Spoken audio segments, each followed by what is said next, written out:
જય શ્રી કૃષ્ણ. સ્વાગત છે તમારું છાયાની વાનગીઓમાં. આજે દિવાળીના નાસ્તામાં આપણે બે અલગ અલગ પ્રકારના શક્કરપારા બનાવવાના છીએ. એક તો સાદા અને બીજા એક ચોકલેટી ફ્લેવરના, જે નાનાથી મોટા લઈ બધાને બહુ જ ભાવશે અને મહેમાન આવશે તો એ પણ પૂછશે કે આ કઈ રીતે બનાવ્યા. તો ચાલો બનાવવાની શરૂઆત કરીએ. હવે આપણે એક વઘારિયાની અંદર 2-3 ચમચી જેટલું પાણી લેવાનું છે અને એની અંદર 2 ચમચી જેટલી આપણે ખાંડ નાખશું. હવે ખાંડને બરાબર ઓગળે એટલું આપણે પાણી ગરમ કરવાનું છે. પછી આપણે ગેસને બંધ કરી દઈશું.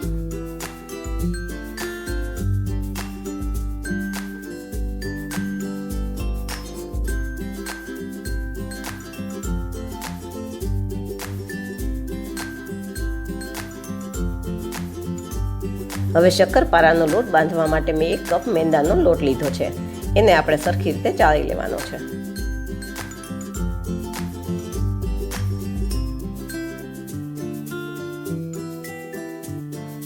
હવે એમાં 1 ચપટીક મીઠું અને 1 ચમચો મેં ઘીનું મોણ લીધું છે. હવે આપણે મોણને પહેલાં સરખી રીતે લોટ સાથે મિક્સ કરી દઈશું.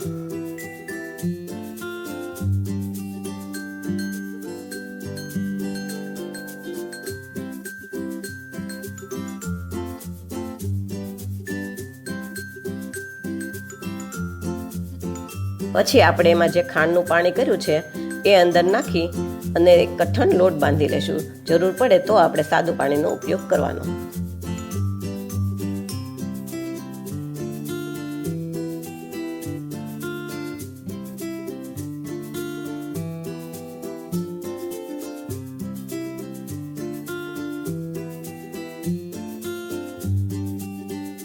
હવે લોટ સરસ બંધાઈ ગયો છે. આમાં મારે 2-3 ચમચી જેટલા સાદા પાણીની જરૂર પડી હતી. હવે આની ઉપર થોડું ઘી લગાવી અને ફરી થોડી વાર મસાઈ લેશું.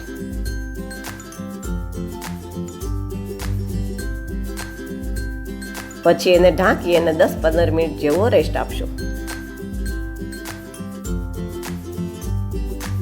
હવે આપણો લોટ સરસ સેટ થઈ ગયો છે. તો આપણે એને થોડો હાથેથી મસળી અને આવી રીતે મોટા લુવા કરી લેશું.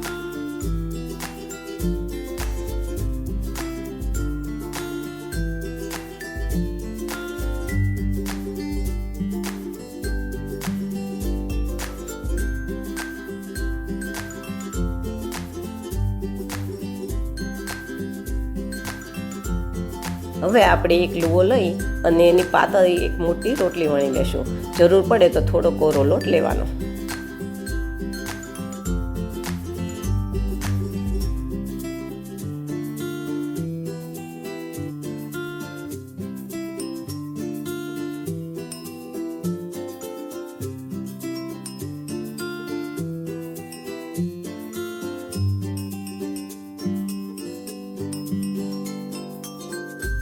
હવે મોટી રોટલી વણાઈ જાય પછી એની ઉપર આપણે પીઝા કટરથી એકદમ નાના શક્કરપારા બનાવવાના છે.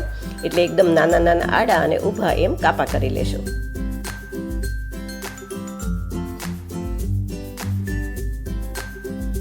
જો તમને મારી વાનગીઓ પસંદ આવે તો મારા વિડીયોને લાઈક કરજો, શેર કરજો અને મારી ચેનલને સબસ્ક્રાઈબ કરજો.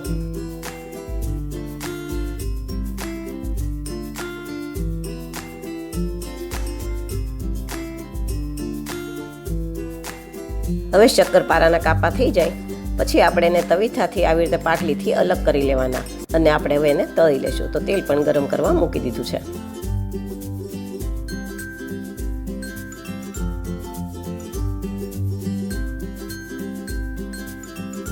હવે આપણે બધા શક્કરપારાને ગરમ તેલની અંદર નાખી દઈશું અને જારાથી સતત હલાવતા જઈએ અને આછા બ્રાઉન કલરના થવા દઈશું.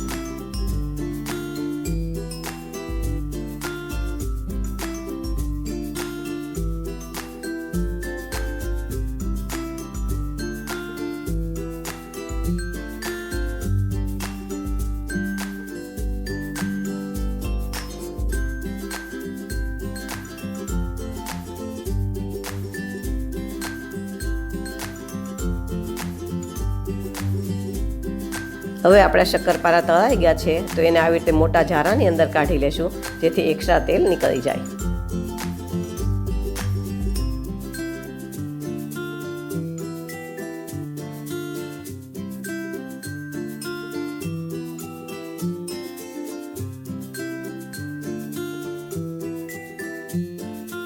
હવે આપણે આ નાના શક્કરપારાને થોડા ઠંડા થવા દઈશું. ત્યાં સુધી આપણે બીજા જે સાદા શક્કરપારા બનાવવાના છે એ બનાવીએ. હવે સાદા શક્કરપારા બનાવવા માટે એક મોટો લુવો લઈ અને એની એકદમ મોટી રોટલી વણી લેશું. એકદમ જાડી નહીં અને પતલી નહીં, એવી મીડિયમ થીક.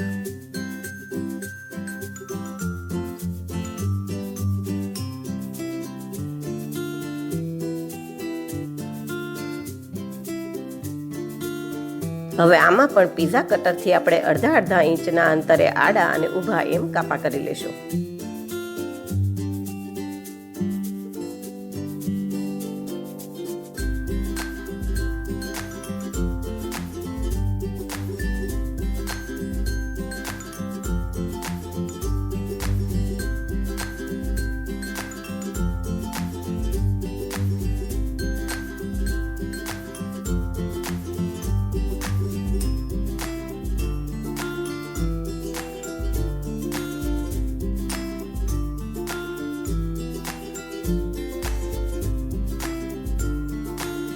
હવે આપણું તેલ તો ગરમ જ છે, તો આની અંદર આપણે શક્કરપારાને છૂટા છૂટા નાખી દઈશું.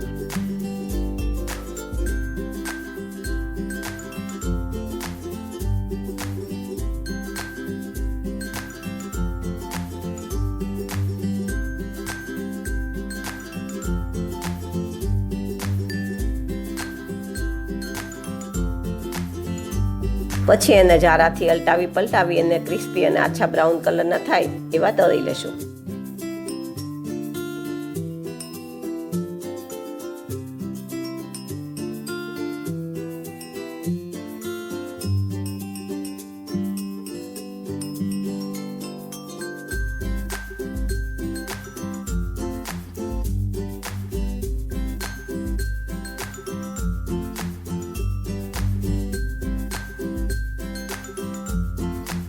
હવે આપણા સાદા શક્કરપારા પણ તળાઈ ગયા છે, તો એને એક ડીશમાં કાઢી લઈએ.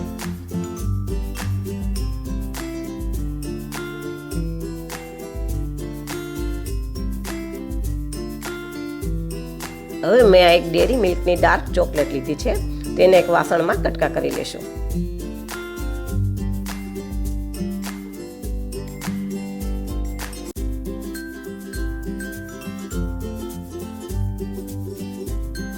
હવે આપણે આ ચોકલેટને મેલ્ટ કરવાની છે, તો તપેલીમાં ગરમ પાણી રાખી એની ઉપર આપણે ચોકલેટ વાળું વાસણ રાખી દઈશું અને ચોકલેટને મેલ્ટ કરી લેશું.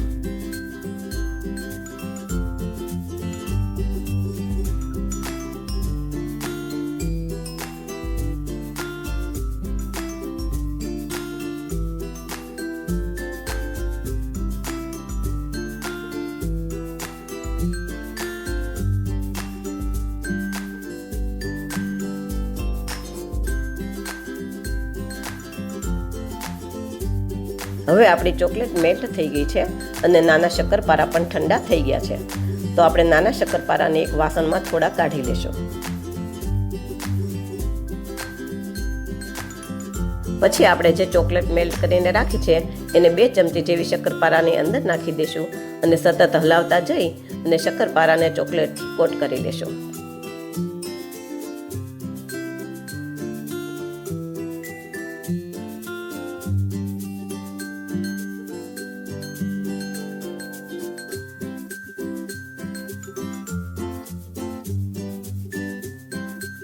પછી શક્કરપારાને એક ડીશની અંદર કાઢી લઈશું અને એને 2 કલાક જેવું ઠંડા થવા દઈશું, જેથી કરીને એકબીજા સાથે ચીપકી ન જાય.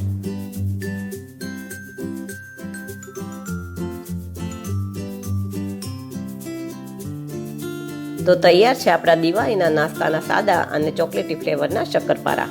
આવી જ નવી વાનગી સાથે ફરી મળશું. Thank you.